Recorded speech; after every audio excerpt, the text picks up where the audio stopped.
नमस्कार, मैं सीता कंवर स्वागत करती हूं आपका राजस्थान सरकार व वेदांता के CSR इनिशिएटिव ई कक्षा में, जिसके टेक्निकल पार्टनर है मिशन ज्ञान। हम चैप्टर 6 केंद्र सरकार का अध्ययन कर रहे थे। इस चैप्टर के फर्स्ट वीडियो के तहत हमने देखा कि सरकार के 3 अंग होते हैं: व्यवस्थापिका, कार्यपालिका व न्यायपालिका। अनुच्छेद 79 में भारत की केंद्रीय व्यवस्थापिका यानी संसद का वर्णन किया हुआ है।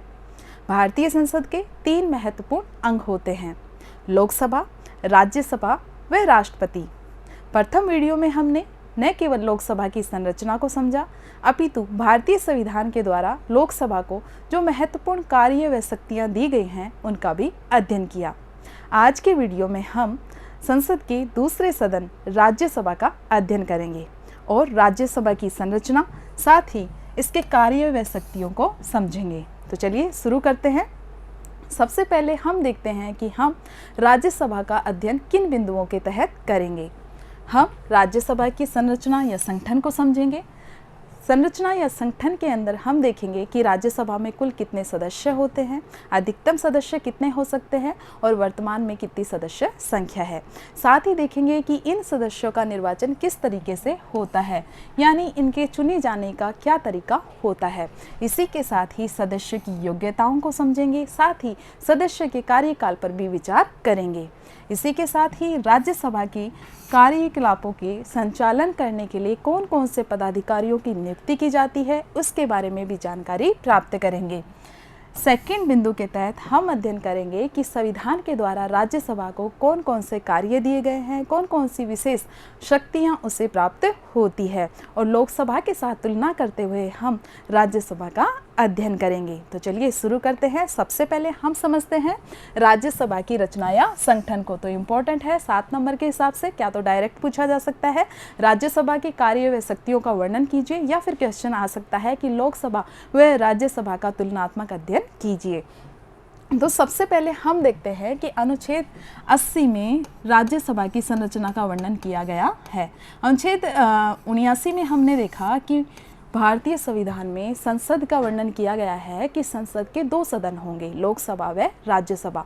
अनुच्छेद 81 के तहत हमने लोकसभा की संरचना को समझा और अनुच्छेद 80 संबंधित है राज्यसभा की संरचना से। ठीक है, तो शुरुआत करते हैं। राज्यसभा भारतीय संसद का द्वितीय या उच्च सदन है। इसे द्वितीय या उच्च सदन क्यों कहा जाता है? इसका संबंध भारत की संघात्मक शासन व्यवस्था से है। मैंने आपको पूर्व के वीडियो में बताया था कि भारत में संघात्मक शासन व्यवस्था को अपनाया गया है। संघात्मक शासन व्यवस्था में क्या होता है कि शक्ति को एक ही पक्ष में केंद्रित करने के बजाय अनेक पक्षों में उसे विभाजित कर दिया जाता है। चूँकि भारत न केवल जनसंख्या की दृष्टि से अपितु क्षेत्र की दृष्टि से भी बहुत विशाल देश है, इसलिए यहाँ पर एकात्मक शासन व्यवस्था संभव नहीं थी, यानी एक ही स्तर पर शासन यहाँ संभव नहीं था। इसलिए व्यवहारिकता को ध्यान में रखते हुए यहाँ संघात्मक शासन व्यवस्था को अपनाया गया और संघात्मक शासन व्यवस्था के तहत केंद्र व राज्यों में शक्तियों का स्पष्ट बंटवारा संविधान के द्वारा किया गया। इसके अलावा एक और स्तर यहाँ पर है स्थानीय स्वशासन, जिसमें हम ग्रामीण स्तर पे और नगरीय स्तर पे जो स्वशासन है उनको शामिल करते हैं, स्वशासन की समस्त संस्थाओं को। अब संघात्मक शासन व्यवस्था का संबंध राज्यसभा से इसलिए है क्योंकि भारतीय संसद का प्रथम सदन के रूप में लोकसभा, जो कि सीधे जनता के द्वारा लोकसभा के सदस्य चुने जाते हैं, तो वह भारतीय जनता का प्रतिनिधित्व करता है। बाद में संविधान निर्माताओं को ऐसा लगा कि एक सदन ऐसा होना चाहिए जो कि सभी राज्यों का प्रतिनिधित्व कर सके, यानी काउंसिल ऑफ स्टेट्स। राज्यों का प्रतिनिधित्व करने के लिए द्वितीय सदन के रूप में राज्यसभा की स्थापना की गई थी, क्योंकि संघात्मक शासन व्यवस्था के तहत राज्य के हित कहीं पिछड़ न जाए, इस चीज़ को ध्यान में रखते हुए राज्यसभा स्थापित की गई। साथ ही एक उद्देश्य ये भी था कि लोकसभा के साथ नियंत्रण का भी कार्य करेगी, यानी नियंत्रण और संतुलन का कार्य बना रहेगा। इस चीज को माइंड में रखते हुए द्वितीय सदन के रूप में, उच्च सदन के रूप में राज्यसभा का गठन किया गया था। तो आया समझ में कि इसको द्वितीय सदन क्यों कहा जाता है, क्योंकि यह किसका प्रतिनिधित्व करती है, यह राज्यों का प्रतिनिधित्व करती है। तो एक बार हम इसकी पृष्ठभूमि को समझ लेते हैं, ऐतिहासिक पृष्ठभूमि को। हालांकि अपनी बुक में ये नहीं बताया गया है, लेकिन अपने को इसकी नॉलेज होनी चाहिए कि क्या भारत में शुरू से ही एक सदनात्मक व्यवस्थापिका थी तो या फिर द्विसदनात्मक व्यवस्थापिका थी। तो इसका जवाब ये होगा कि जब भारत में औपनिवेशिक शासन था, तो औपनिवेशिक शासन के दौरान जब भारत पर अंग्रेजों का शासन था, तो उस दौरान जो एक्ट आते थे, यहाँ पर शासन के संचालन करने के लिए जो अधिनियम बनाए जाते थे, तो उनमें से एक अधिनियम बहुत इंपॉर्टेंट है 1919 का अधिनियम। तो 1919 का अधिनियम, जिसे कि मॉन्टेग्यू चेम्सफोर्ड सुधारों के नाम से भी जाना जाता है, इस अधिनियम में स्पष्ट रूप से यह व्यवस्था की गई थी कि जो व्यवस्थापिका है वो द्विसदनात्मक होनी चाहिए, यानी उसके 2 सदन होने चाहिए। और बाद में इस अधिनियम के तहत 1921 में प्रैक्टिकल रूप में द्विसदनात्मक व्यवस्थापिका भारत में स्थापित की गई थी। उसके बाद आगे हम देखते हैं एक और महत्वपूर्ण अधिनियम 1935 का अधिनियम। तो उसके द्वारा भी इस व्यवस्था को नहीं बदला गया था और ये द्विसदनात्मक व्यवस्था ही चली आ रही थी। लेकिन 1946 में जब भारत की संविधान सभा का गठन हो जाता है, भारत की संविधान सभा के द्वारा भारत के संविधान के निर्माण का कार्य किया जा रहा था, तो उस वक्त संविधान सभा दोहरे कार्य कर रही थी। एक और तो संविधान सभा के तौर पर संविधान बनाने का कार्य कर रही थी। संविधान सभा के तौर पर इसके अध्यक्ष थे डॉक्टर राजेंद्र प्रसाद। दूसरी तरफ यह केंद्रीय विधानसभा के रूप में भी, केंद्रीय विधानमंडल के रूप में भी कार्य कर रही थी। और केंद्रीय विधानमंडल के रूप में कार्य करते वक्त इसके अध्यक्ष थे जीवी मावलंकर, जो कि आगे चल के हम देखते हैं कि स्वतंत्र भारत की जो लोकसभा थी उसके प्रथम अध्यक्ष भी वो ही होते हैं। तो हमने देखा कि 1946 से लेकर के 1952 तक भारत की जो ये केंद्रीय विधान परिषद थी, विधानमंडल था, इसका स्वरूप हो जाता है एक सदनात्मक, क्योंकि जो संविधान सभा थी वो ही केंद्रीय विधानमंडल के रूप में कार्य कर रही थी। तो हम जो समय अवधि देखते हैं 1946 से लेकर 1952, जब आम चुनाव संपन्न हो चुके थे 1952 में, क्योंकि हमने देखा अक्टूबर 1951 से लेकर फरवरी 1952 तक प्रथम आम चुनाव हुए थे। और इन आम चुनावों के बाद गठन किया गया था अप्रैल 1952 में राज्यसभा का भी और लोकसभा का भी, यानी ये दोनों सदन अस्तित्व में आए थे। और बाद में मई 1952 में राज्यसभा की प्रथम बैठक हुई थी और उस वक्त तक इसका नाम राज्यसभा नहीं था, इसको काउंसिल ऑफ स्टेट कहा जाता था। इसका ये नाम पड़ा है राज्यसभा 1954 में। अगस्त 1954 से इसे राज्यसभा है ये इसको कहा जाने लग गया। तो 1954 से पहले हम देखते हैं कि जो राज्यसभा थी ये इसको किस नाम से जाना जाता था, इसे काउंसिल ऑफ स्टेट्स के नाम से जाना जाता था। तो पृष्ठभूमि समझी हमने कि किस तरह से पहले द्विसदनात्मक व्यवस्थापिका थी, यानी 2 सदन हुआ करते थे। बाद में जब यहाँ पर संविधान के निर्माण का कार्य चल रहा था तो उस वक्त एक सदनात्मक व्यवस्थापिका थी। और फिर हम देखते हैं कि प्रथम जो आम चुनाव होते हैं उसके बाद दोबारा से द्वितीय जो केंद्रीय विधानमंडल थे वो स्थापित हो जाते हैं और राज्यसभा अस्तित्व में आ जाती है। तो ये इम्पोर्टेंट फैक्ट है जो हमें पता होना चाहिए। अब ये देखते हैं कि राज्यसभा के सदस्य संख्या कितनी होती है, कैसे इन सदस्यों का निर्वाचन होता है। तो चलिए अध्ययन करते हैं। हमारे संविधान में राज्यसभा के लिए अधिकतम सदस्य संख्या निर्धारित की गई है 250।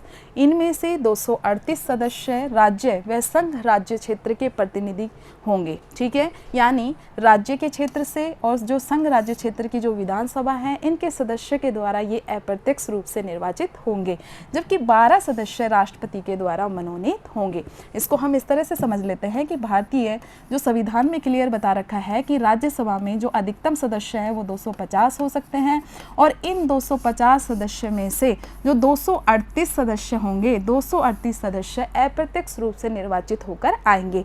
और ये अप्रत्यक्ष रूप से कहाँ से निर्वाचित होकर आएंगे, ये राज्यों की विधानसभा से, साथ ही जो संघीय क्षेत्र हैं दिल्ली और पुडुचेरी इसमें शामिल थे। और अभी चूंकि जम्मू कश्मीर का भी विभाजन करके 2 संघीय क्षेत्र अस्तित्व में आ गए हैं, जम्मू कश्मीर और लद्दाख, तो वो भी इसमें शामिल हो गए हैं।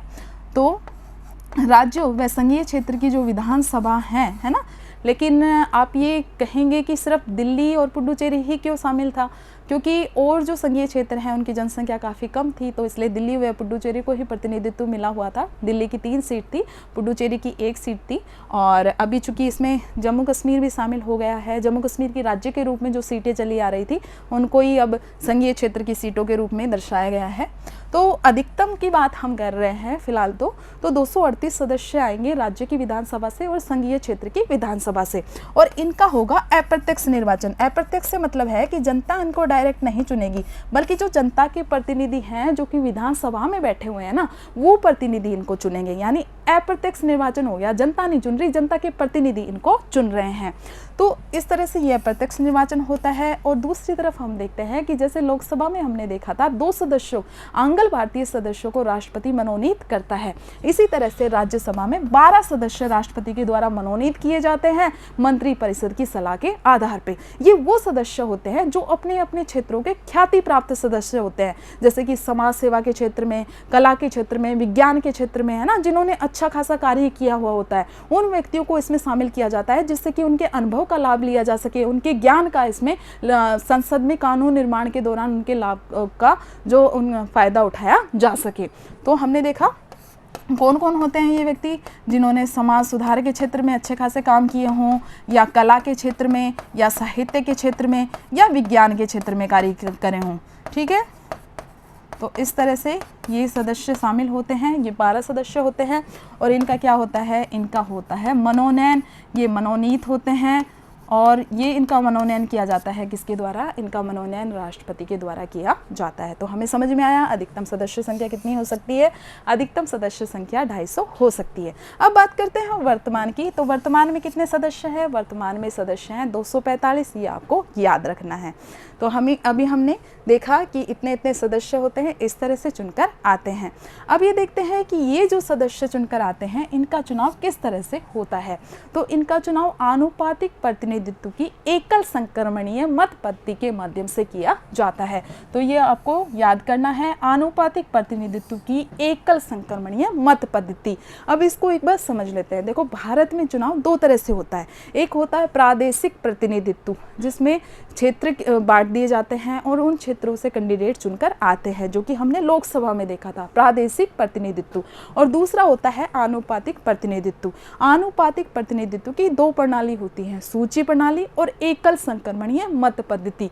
ठीक है, तो अभी हमारे भारत देश में जो अपनाई गई है वो एकल संक्रमणीय मत पद्धति है, जो कि न केवल राज्यसभा के सदस्यों के चयन में बल्कि राष्ट्रपति और उपराष्ट्रपति के चुनाव में भी इसी विधि का इस्तेमाल किया जाता है। ठीक है, और इसके पीछे तर्क ये दिया जाता है कि यह विधि इसलिए अच्छी है क्योंकि इसमें जो अल्पसंख्यक है उनका भी प्रतिनिधित्व हो जाता है, जबकि जो प्रादेशिक प्रतिनिधित्व है जो कि लोकसभा में अपनाई गई है, लोकसभा के चुनाव में, ये कहा जाता है कि उसमें अल्पसंख्यकों को पर्याप्त मात्रा में प्रतिनिधित्व नहीं मिल पाता है, क्योंकि उसमें वही विजेता घोषित होता है जो कि बहुमत प्राप्त कर लेता है, यानी बहुसंख्यक वर्ग को ही उसमें फायदा होता है। तो इस तरह के तर्क दिए जाते हैं।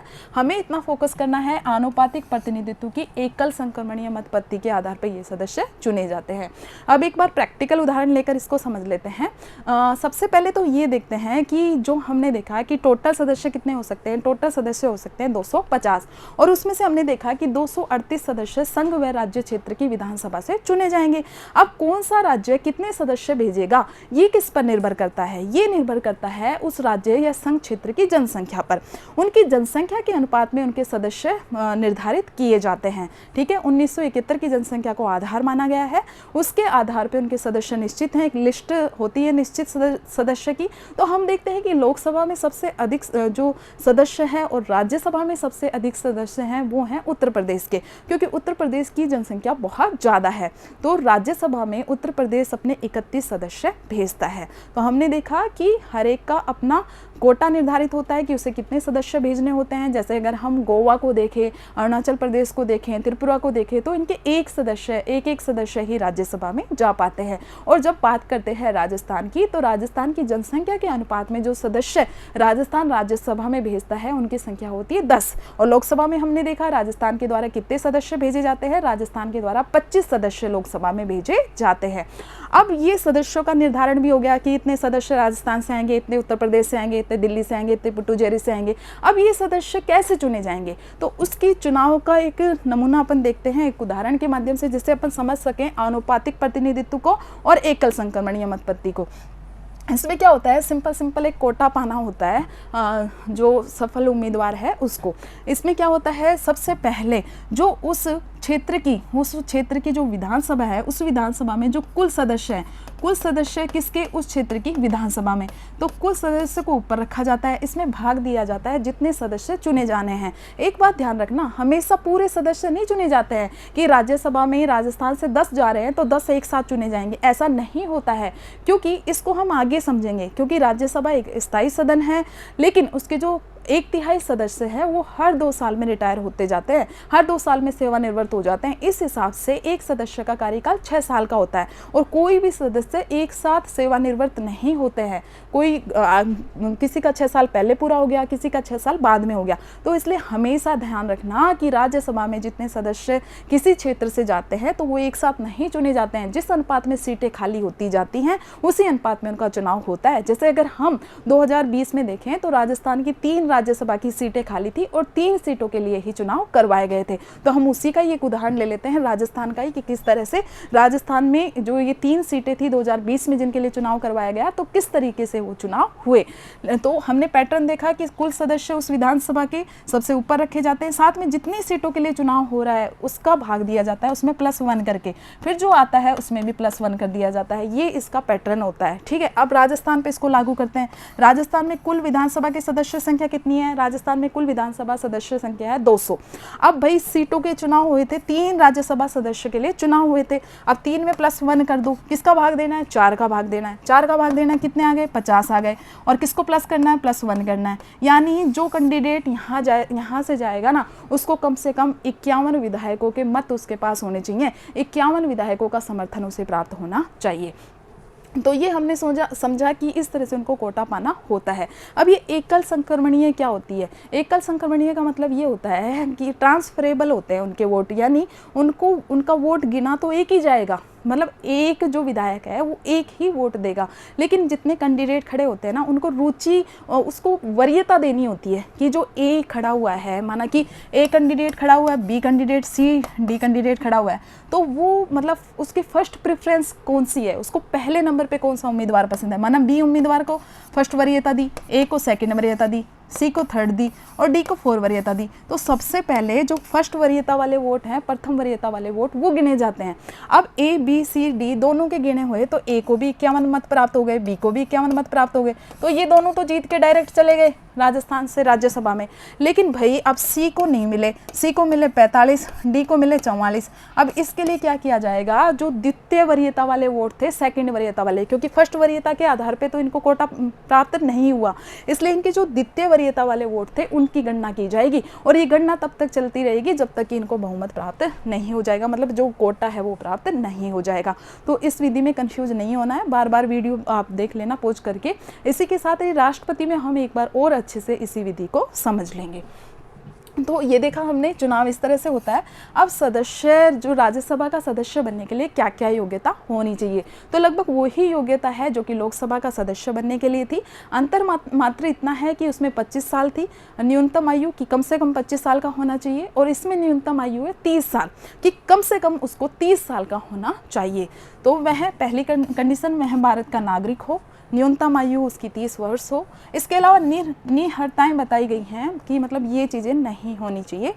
एक तो वो केंद्र या राज्य सरकार के अधीन किसी भी लाभ के पद पर नहीं हो, दूसरा उसे पागल घोषित न किया गया हो न्यायपालिका के द्वारा, और ना ही उसकी आर्थिक स्थिति इतनी खराब हो गई हो कि उसको दिवालिया ही घोषित कर दिया गया हो। इसके अलावा संसद समय समय पर जो उसको आवश्यक लगे वो कानून के द्वारा योग्यता का निर्धारण कर सकती है। तो हमने योग्यताएं देखी, ये सारा वर्णन किया गया है अनुच्छेद 80 के तहत, ये ध्यान रखना है हमें। आगे बढ़ते हैं। जैसा कि मैंने बताया था सदस्य का कार्यकाल, अगर ऑल ओवर देखें तो राज्यसभा एक स्थायी सदन है और लोकसभा हमने देखा था अस्थायी सदन है, क्योंकि लोकसभा को कभी भी भंग किया जा सकता है। सामान्यतः लोकसभा 5 साल की होती है, तो राज्यसभा एक स्थायी सदन है जो कि कभी भी भंग नहीं होता है। हालांकि जो इसके सदस्य हैं 1/3 सदस्य वो हर 2 साल बाद सेवानिवृत्त हो जाते हैं। तो ये लाइन दी गई है कि 1/3 सदस्य हर 2 साल में सेवानिवृत्त हो जाएंगे और इसी के आधार पर अंदाजा लगाया गया कि एक सदस्य का कार्यकाल कितना होगा, 6 साल का कार्यकाल होगा। अब हमारे दिमाग में ये क्वेश्चन आता है कि जब पहली यहाँ पे राज्यसभा गठित हुई होगी 1952 में, मई 1952 में, तो किस तरह से इस विधि को लगाया गया होगा, क्योंकि सारे सदस्य बिल्कुल नए चुन के आए थे और नए चुन के आए थे, तो किस तरह से हमने उनको मतलब निकाला होगा 1/3 सदस्य को हर 2 साल बाद। तो किस तरह से ये जो प्रणाली अभी ये प्रक्रिया चल रही है ये व्यवहार में किस तरह से आई थी, तो थोड़ा सा ले लो मतलब हल्की सी एक्स्ट्रा नॉलेज, क्योंकि ये कई कॉन्सेप्ट क्लियर करने में हेल्पफुल होती हैं। ये देखिए इसका 1/3 को हम समझते हैं 1/3 1/3, ये समझ लो कि एक क्लास है, मतलब राज्यसभा जो नई चुनकर आई थी 1952 में। अब इस विधि को व्यवहार में लाने के लिए क्या किया गया, 1954 में सारे सदस्यों के नाम लिख लिए पर्चियों पर और फिर लॉटरी निकाली गई। अब इनमें जिन जिन सदस्यों के नाम निकल गए ना लॉटरी में, उन 1/3, तो उन 1/3 सदस्यों को क्या कर दिया, उनको आवश्यक रूप से अपना पद छोड़ना पड़ा। ठीक है, तो समझ लो ये इनको पद छोड़ना पड़ा, इनकी जगह पे जो नए हैं वो चुनकर आए। फिर उसके बाद फिर 2 साल बाद 1956 में फिर से लॉटरी निकाली गई इसी तरह से। फिर जिनके लॉटरी में नाम आ गए ना, माना कि ये वाले, ठीक है, तो इनको अपना पद छोड़ना पड़ा। फिर इसके बाद तो इनको तो हो ही गए 6 साल, तो अगले साल क्या हुआ, इनका पद अपने आप ही खाली हो गया और फिर ये सिस्टम अपने आप व्यवहार में आ गया कि जो सदस्य हैं जैसे जैसे अपना 6 साल पूरा करते जा रहे हैं वैसे वैसे उनका पद अपने पद से क्या होते जा रहे हैं, कार्यमुक्त होते जा रहे हैं। तो इस तरह से ये होता है। और मैं आपको बताना चाहूँगी कि जो राज्यसभा है उसकी जिस हिसाब से ये सदस्य हर 6 साल में सेवानिवृत्त होते हैं उसी हिसाब से राज्यों के द्वारा चुनाव करवाए जाते हैं। लेकिन कई बार क्या होता है कि कोई राज्यसभा का सदस्य यदि पद पे रहते हुए इसका निधन हो गया हो या किसी कारणों से बीच में ही कार्यकाल के बीच में ही मतलब उसका पद रिक्त हो गया हो, तो ऐसी स्थिति में उपचुनाव करवाए जाते हैं जो कि शेष अवधि के लिए करवाए जाते हैं।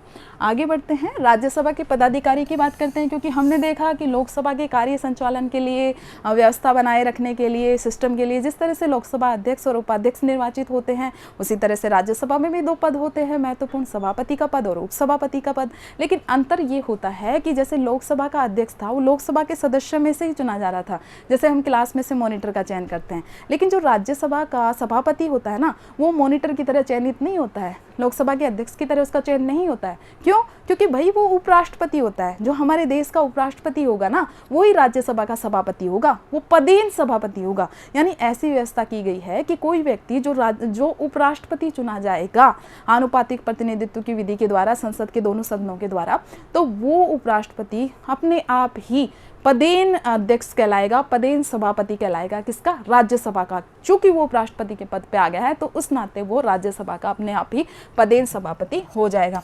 तो इस नाते हम देखते हैं ना कि जो राज्यसभा के और सदस्य हैं उनका कार्यकाल तो 6 साल होता है, लेकिन उपराष्ट्रपति सभापति होता है, इस नाते इसका कार्यकाल तो सिर्फ 5 साल ही होता है, क्योंकि उपराष्ट्रपति का कार्यकाल हमें पता है 5 साल का होता है। और वर्तमान उपराष्ट्रपति कौन है? वर्तमान उपराष्ट्रपति हैं वेंकैया नायडू। तो वर्तमान सभापति कौन हुए राज्यसभा के? वेंकैया नायडू। और पहले कौन थे? एस राधाकृष्णन, है ना, याद रखना। पहले जो सभापति थे राज्यसभा के, सभापति मतलब उपराष्ट्रपति, तो उपराष्ट्रपति पहले कौन थे? राधाकृष्णन थे। तो इस नाते सभापति राधाकृष्णन थे पहले। सभापति का काम क्या होता है? सभापति का काम वही होता है जो लोकसभा अध्यक्ष करता है, सदन में व्यवस्था बनाए रखना, गतिरोध समाप्त करना।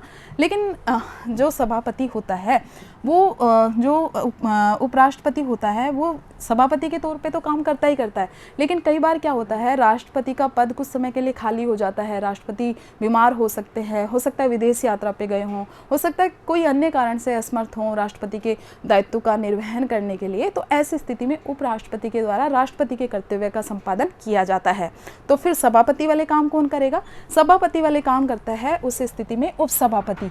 उपसभापति का चयन वैसे ही होता है जैसे कि लोकसभा के द्वारा उपाध्यक्ष का चयन होता है, यानी अपने सदस्य में से ही उपसभापति को चुना जाता है। इसका कार्यकाल 6 साल होता है, क्योंकि सदस्य में से ही चुना जा रहा है। सदस्य का कार्यकाल 6 साल का है। और वर्तमान उपसभापति अगर हम देखें राज्यसभा के तो कौन है? हरिवंश नारायण सिंह उपसभापति हैं।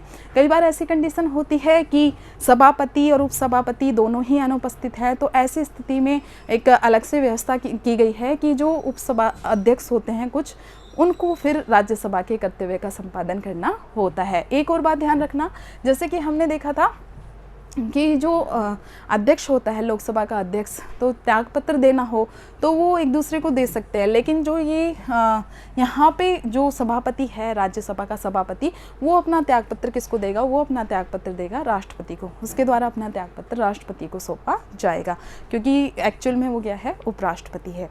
तो ये हमें समझ में आया राज्यसभा के पदाधिकारी। अब हम अगला देखते हैं राज्यसभा के कार्य व शक्तियाँ, कि संविधान के द्वारा राज्यसभा को कौन कौन से कार्य करने को दिए गए हैं, कौन कौन सी पावर उसे अपने कर्तव्य के संपादन के लिए दी गई है। तो सबसे पहले हम देखते हैं विधायी शक्ति। तो इसमें अपने को लोकसभा की तुलना करते हुए चलना है, क्योंकि ये भी पूछ सकते हैं कि संसद के कार्य व शक्तियाँ बताइए। ये भी पूछ सकते हैं कि लोकसभा व राज्यसभा के कार्य व शक्तियों की तुलना कीजिए। तो हम उसी तरह से पढ़ेंगे इसकी कंपैरेटिव स्टडी करते हुए। तो विधायी शक्तियों में हमने देखा कि यहाँ पर संघात्मक शासन व्यवस्था है। संघात्मक शासन व्यवस्था होने के नाते भाई केंद्र और राज्य में टकराव न हो, झगड़े की स्थिति में न पड़ेंगे, दोनों अपने अपने काम करते रहें। तो इसके लिए क्या किया गया है? इनके क्षेत्राधिकार बांट दिए गए हैं। और इसके लिए हमने पहले वीडियो में देखा था 3 सूचियाँ बनाई गई थी, केंद्र सूची, राज्य सूची, संवर्ती सूची। तो हमने देखा केंद्र सूची पे और संवर्ती सूची पे कानून बनाने का अधिकार केंद्र सरकार के पास है। अब केंद्र सरकार में जो संसद है ना, संसद के दोनों सदनों को बराबर पावर है साधारण विधेयक के संबंध में। लेकिन जब बात वित्त विधेयक की या धन विधेयक की आएगी ना, तो उसमें लोकसभा नंबर मार लेगी, क्योंकि धन विधेयक है ना, उसका सीधा प्रभाव पड़ता है जनता के ऊपर, और जनता का सदन कौन है? लोकसभा। तो उस मामले में लोकसभा को पावर ज़्यादा प्राप्त है। लेकिन बिना धन के जो भी विधेयक होते हैं ना, उनमें लोकसभा राज्यसभा को बराबर पावर है। किसी भी सदन में पहले जो अवित्तीय विधेयक हैं वो प्रस्तावित किए जा सकते हैं। ठीक है, तो दोनों को समान शक्तियाँ इसमें प्राप्त है।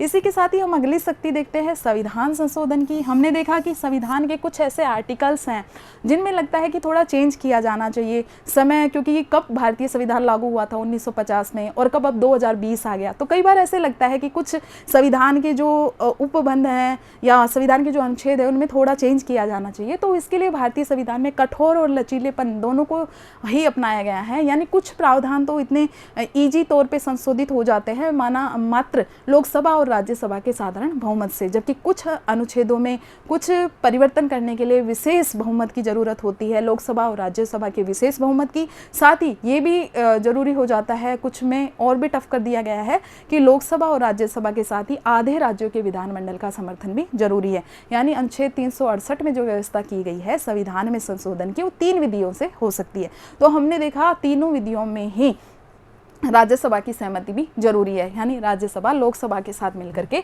संविधान में संशोधन का काम करती है। नेक्स्ट है वित्तीय विधेयक। वित्तीय विधेयक के संबंध में मैं आपको बता ही चुकी हूँ। आर्टिकल 110 में धन विधेयक के बारे में बता रखा है। धन विधेयक वित्त विधेयक का ही हिस्सा होता है, और धन विधेयक पहले लोकसभा में ही प्रस्तावित किए जाएंगे, और राज्यसभा को इसमें ज़्यादा पावर नहीं प्राप्त है। राज्यसभा मात्र 14 दिन के लिए धन विधेयक को रोक सकती है ना, और 14 दिन के अंदर वो चाहे तो कोई सुझाव दे सकती है इस विधेयक को पढ़ के, लेकिन मानना या न मानना लोकसभा की इच्छा पर निर्भर करेगा। देखो, धन विधेयक के मामले में पूरी पावर लोकसभा के ऊपर है, और 14 दिन में अगर तुम बिना सुझाव के भी नहीं दे रहे हो ना, तो भी वो पारित ही मान लिया जाएगा। ठीक है, तो हमने देखा वित्तीय शक्ति में नंबर ले जाती है लोकसभा, बाकी संविधान संशोधन में और साधारण विधेयक के संबंध में दोनों बराबर हैं। नेक्स्ट हम पढ़ते हैं कार्यपालिका संबंधी शक्ति। अब इसमें भी नंबर मान ले जाती है लोकसभा, क्योंकि हमने देखा भारत में संसदात्मक शासन व्यवस्था को अपनाया गया है। कैसे शासन व्यवस्था? संसदात्मक, यानी जो कार्यपालिका है वो व्यवस्थापिका के प्रति, और व्यवस्थापिका में भी प्रथम सदन लोकसभा के प्रति उत्तरदायी होगी, क्योंकि लोकसभा में जिस पार्टी को बहुमत मिलेगा ना, वही पार्टी सरकार बनाएगी है। तो सरकार किसके प्रति उत्तरदायी होगी? सरकार मतलब कार्यपालिका किसके प्रति उत्तरदायी होगी? लोकसभा के प्रति। तो राज्यसभा को भाई इतनी सी पावर प्राप्त है कि वो प्रश्न पूछ करके, पूरक प्रश्न पूछ करके, या फिर ध्यानाकर्षण प्रस्ताव के द्वारा जो मंत्री है ना उन पे थोड़ा कंट्रोल रख सकती है, कार्यपालिका पे थोड़ा कंट्रोल रख सकती है, लेकिन उसे अविश्वास प्रस्ताव लाने का अधिकार नहीं है। ठीक है, तो यही बता रखा है, प्रश्न पूरक प्रश्न पूछकर कार्यपालिका पर नियंत्रण रख सकती है। अब बात करते हैं विविध शक्तियों की। अन्य कौन कौन सी पावर है जो कि राज्यसभा को मिली हुई हैं। ये लगभग समान है, लोकसभा और राज्यसभा दोनों को ही प्राप्त है। जैसे कि जो राज्यसभा के निर्वाचित सदस्य होते हैं वो लोकसभा के सदस्यों के साथ मिल करके राष्ट्रपति के चुनाव में भाग लेते हैं, यानी राष्ट्रपति को चुनते हैं। आगे हम देखेंगे, जब हम इससे अगला वीडियो पढ़ेंगे उसमें राष्ट्रपति की चुनाव प्रक्रिया का ही अध्ययन करेंगे। इसी के साथ ही राज्यसभा लोकसभा के साथ मिलकर के न केवल राष्ट्रपति को बल्कि सर्वोच्च न्यायालय के मुख्य न्यायाधीश को महाभियोग का प्रस्ताव लाकर उनके पद से हटा सकती है। तो महाभियोग का प्रस्ताव बहुत इंपॉर्टेंट प्रस्ताव है। महाभियोग की विधि के द्वारा राष्ट्रपति को सर्वोच्च न्यायालय के मुख्य न्यायाधीश को हटाया जाता है। तो महाभियोग की विधि भी हम विस्तार पूर्वक समझेंगे राष्ट्रपति वाले वीडियो में कि किस तरह से जो दोनों सदन होते हैं वो मिलकर के महाभियोग के प्रस्ताव को पारित करते हैं। नेक्स्ट है उपराष्ट्रपति। उपराष्ट्रपति हमने देखा राज्यसभा का सभापति होता है, तो इस नाते उपराष्ट्रपति को हटाने का प्रस्ताव सबसे पहले राज्यसभा में ही लाया जाएगा, न कि लोकसभा में।